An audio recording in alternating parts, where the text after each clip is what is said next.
Please excuse me as I look at this and on the computer. As you mentioned, this is a general plan amendment to change the property from the applicant to change the property from the central to the southern planning area in the county. Along with it, staff has provided a couple of recommendations as far as other properties that might be changed for as well. I'll detail those in my presentation. But they would be reverting from the southern planning area to the central planning area. So just to give you an idea and to give those that are here for the item an idea of the timeline on this and what's happened along the journey with it. In July 2017, the applicant applied for a rezone application. There wasn't a general plan amendment application at the time, it was just a rezone application.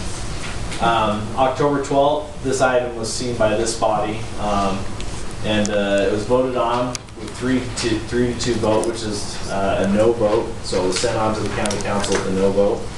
It requires 4 votes, positive votes for recommendation of approval. October 18th, it went to the county council. And during that time, it was continued indefinitely, and the county council provided some guidance to planning staff of what they wanted us to look into and some guidance on how they wanted to proceed forward. Because there was interest in how this would be addressed and handled, they wanted to ensure that if a rezone to RA was granted, that the property could be moved from the central to the southern planning area. Our staff report at that time mentioned that that should happen. It should change those land use or those planning areas. They asked the attorney's office to determine whether, as a byproduct of this application, they could make an amendment, the rezone application, they could make an amendment to the general plan itself. The attorney's office provided a letter that would require a separate application and that the rezone application couldn't make a change to that general plan map.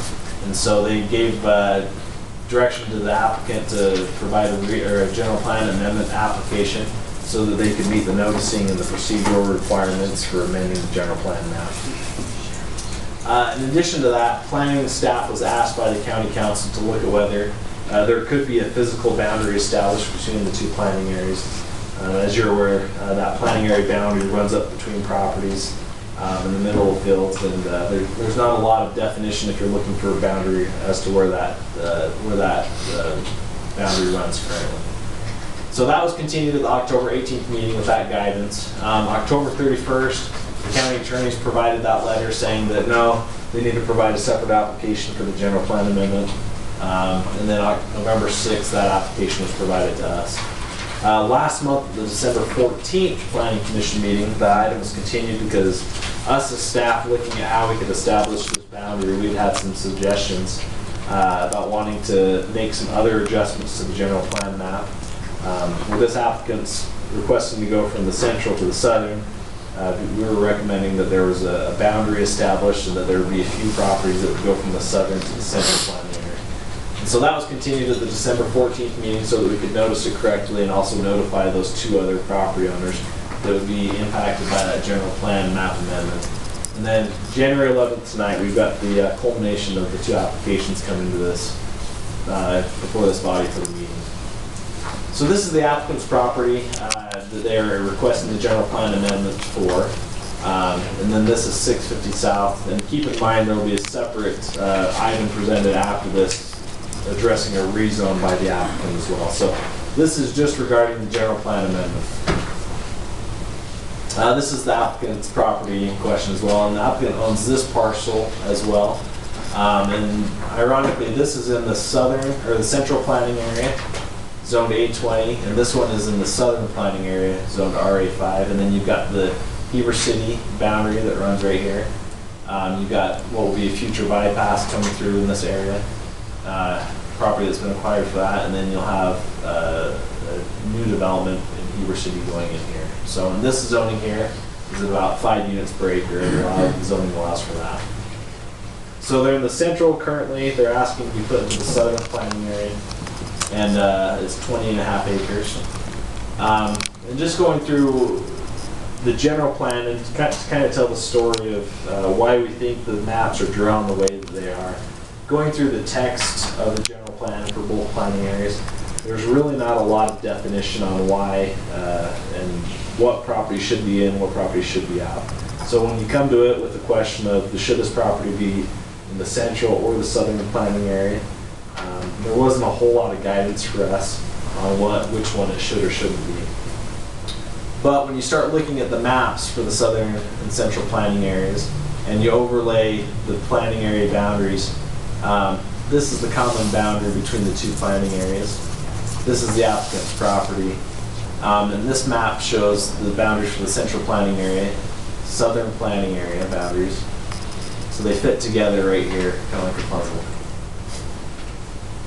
So you start looking at the maps in the general plan that discuss some of the constraints of the property and of the planning areas and of the valley. And this one shows among flood hazards, earthquake hazards, problem soils. Right now we're only looking at the shallow groundwater on here. And the shallow groundwater, where it doesn't follow it exactly, you start to see some definition on why that boundary may be drawn the way that it was. So trying to make some reasoning out of the way that it was done 15, 20 years ago. This is a septic suitability map, and you overlay the boundaries for the central planning area here in purple. The avocado green, that's areas that are generally unsuitable. Brown is areas that are generally suitable, but locally unsuitable. And so generally looking at it, it might be a suitable area with pockets of areas that are unsuitable. The yellow area are generally unsuitable, but locally suitable. So it's kind of the opposite. Maybe looking at it from the 10,000 foot level, the area is not suitable for septic, but you might find pockets of areas that can handle septic within the yellow area. And then you have the avocado, the lime green, which is areas that are generally suitable. So you look at these boundaries for the generally unsuitable area, and it starts to give a little more definition as to why that may have been drawn the way that it was. Doug and I weren't around when these were drawn, but discussing it together, like I said, I think these maps start to define why that edge is the way that it is.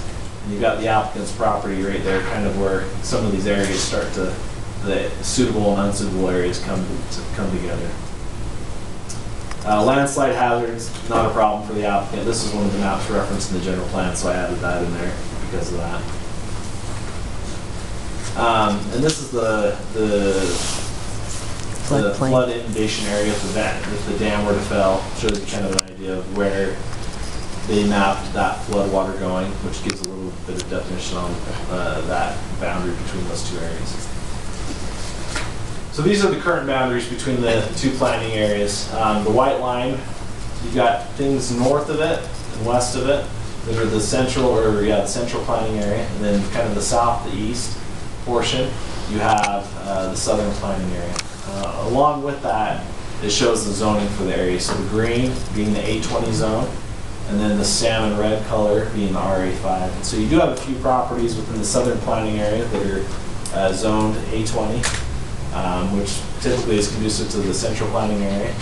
And then you have areas within more areas within the southern planning area that are zoned that. So it gives you an idea of how the zoning boundaries and the planning area boundaries interact, and then you've got the city boundaries like we said over here. Part of our recommendations are if the amendment to the general plan map, here's the applicant's boundary, is that we give some definition on how far north that southern planning area boundary goes. One of the concerns, I think for many, is that the RA5 starts encroaching into areas that have historically been larger acreages, and even up into the north fields. And so one of the suggestions that we had is that there's some text added into the general plan establishing how far north the southern planning area should extend. And that being 650 south to the north, and then Spring Creek to the west. That's not to say that all these properties would be in the southern planning area. That's just saying that there would be text in there in the general plan suggesting these as boundaries. And the general plan is the document that we go to when we evaluate whether a general plan amendment or a rezone should be granted. And so that's why it's important to have some of these things articulated in there, just so that we have boundaries establishing where things should go and where they shouldn't go. That being said, the applicant is applying to have that boundary jog around their property and then continue up here. one of the suggestions that we had, and this is why we continued to the last meeting and re-noticed, is that there's the applicant's request that this be put into the southern planning area. And so that means this red boundary would be the amended boundary. And then one of the suggestions that we had as staff is that, hey, if we're creating boundaries, these two properties that are currently in the southern planning area, our suggestion is that with the 650 South being the new amended boundary, or being the suggested boundary in the general plan, that we pull these into the central planning area. The zoning wouldn't be impacted by it. The zoning would remain the same. The ages would be changed from the southern planning area, which is conducive to the RA5 zoning, and put into the central planning area, which is conducive to the A20 zoning.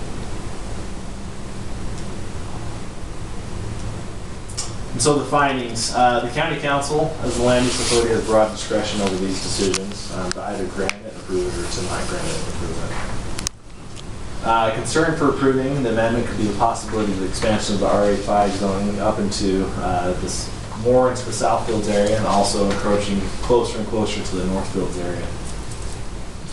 The common boundary between the central and southern planning areas appear to be defined by shallow groundwater and septic suitability, as shown in those maps. And like I said, that's probably the most guidance that we have from the general plan on why they are the way that they are currently. Regarding the constraints in map 26 and 27, which is the shallow groundwater and septic suitability, there appears to be less impacted property south of 650 South than north of 650 South. And just to show that to you and what we mean by that. So looking at the shallow groundwater area, here's 650 South. A majority of the property north of 650 South is within that shallow groundwater boundary, while still some below 650 South and closer to the river. This area is less impacted, as indicated on this map, by the shallow groundwater. There appears to be less constraint as far as that's concerned, and then also the septic suitability. A lot of the area there is generally unsuitable, while that's less of an impact here in this area. And there are some houses here in this avocado area that are already on septic drain fields as well. So that kind of feeds into our madness of why we think 650 South establishing a northern boundary would be wise. There really isn't much definition right now.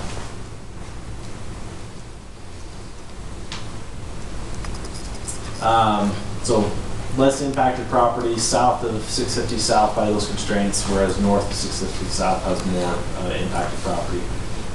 If a recommendation is made to move the applicant's property from the central area to the southern area, the voting body should make a finding that elaborates what characteristics and/or constraints are present or not present in regards to the property in the planning area, making the southern planning area more appropriate than the central planning area. Now, what we're trying to get at is that we're trying to make an informed decision of why this property appears to be better suited for the southern planning area as opposed to the central planning area.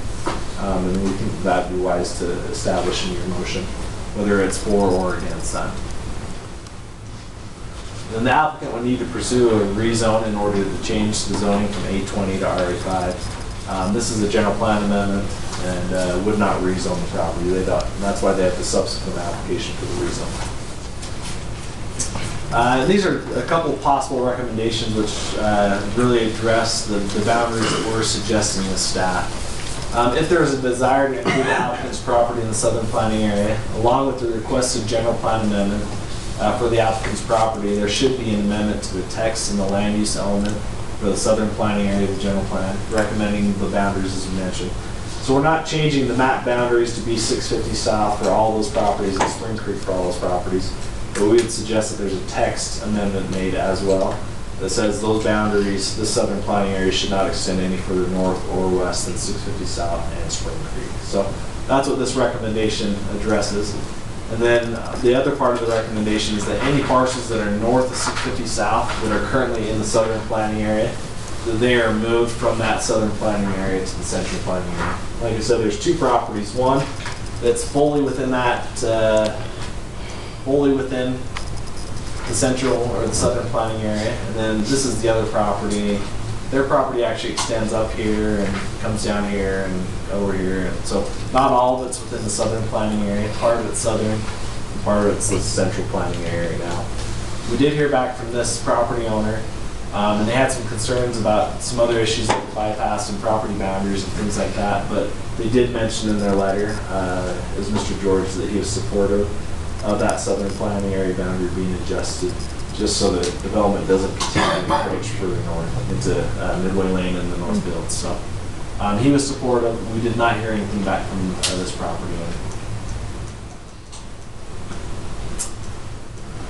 So those are our 2 recommendations. Okay, Luke, do we have any questions for Luke? Any of you? Discussion?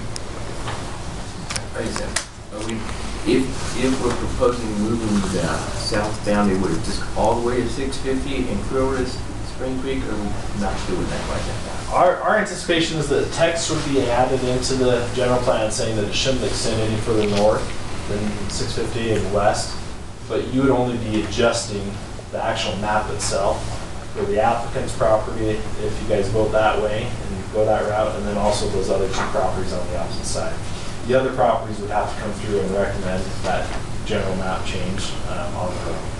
So, but there would be some definition in the code at that time that yes, it should happen or no, it shouldn't happen. And then it would come to you guys to make a decision with the council.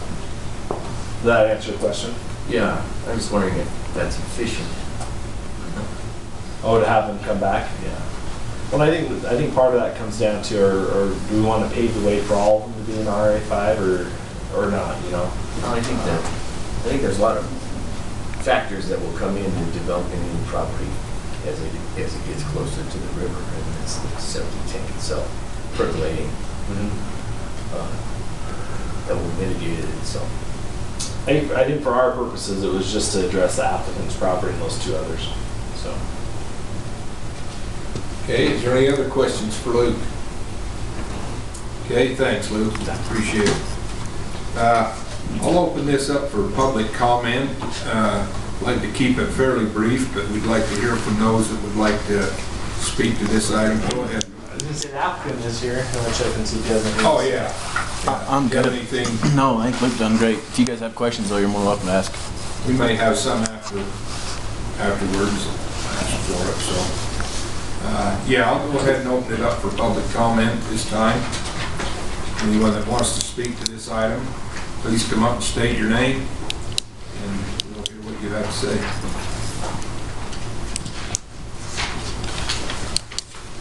Hello. My name's Justin Krell, and I would like to express some opposition to this change. Yeah, the planning boundary, and I can show you where I live and my concerns. Yeah, you know where it is, Luke. And my concerns, first of all, is if we make this change and modify the boundary or add the potential language of the 650 south boundary, what we're doing is potentially setting precedents and opening up a can of worms for all of these other 820 lots to be rezoned into RA5 lots. And essentially what I believe that'll do is destroy kind of this cultural, historical, agricultural swath of property, which is why we all want to live out there. Another concern of mine I keep hearing is we need to have a physical boundary, and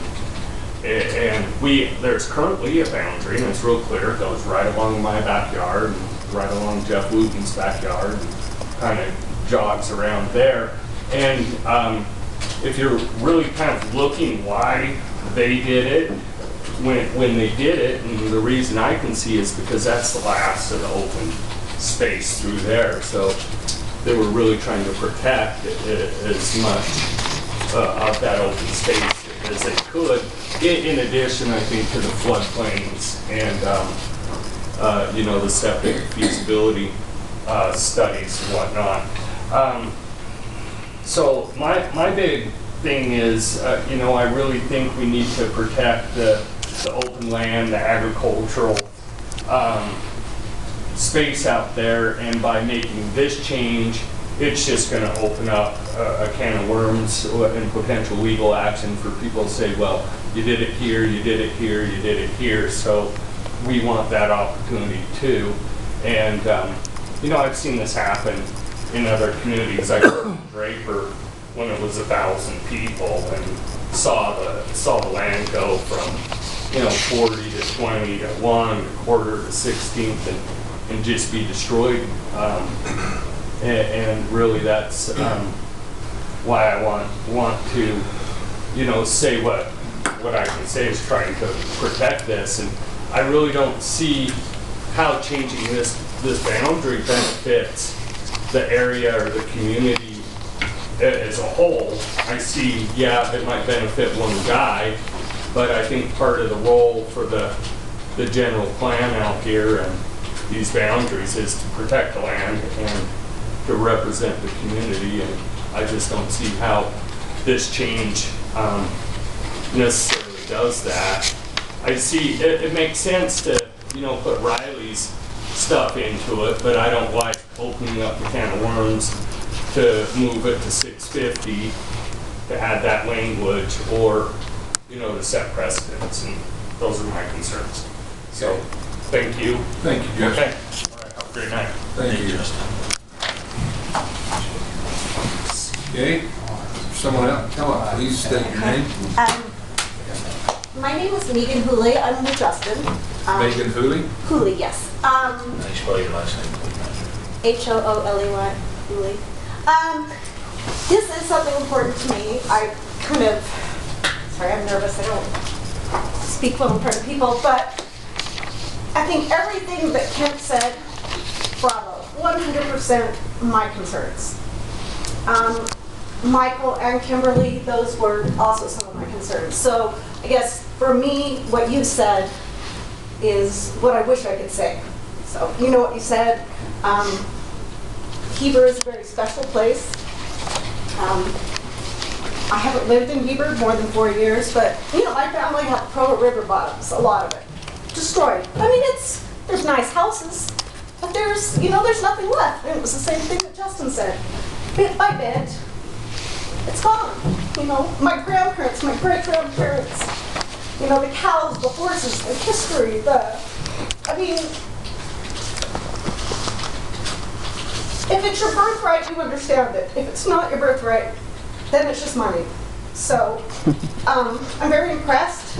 I just took a glance at the minutes of the council meeting, and I was worried, but I sit here and I trust you that you'll make the right decisions. I wish I could, anyway, I've said what I said, thank you. Thanks.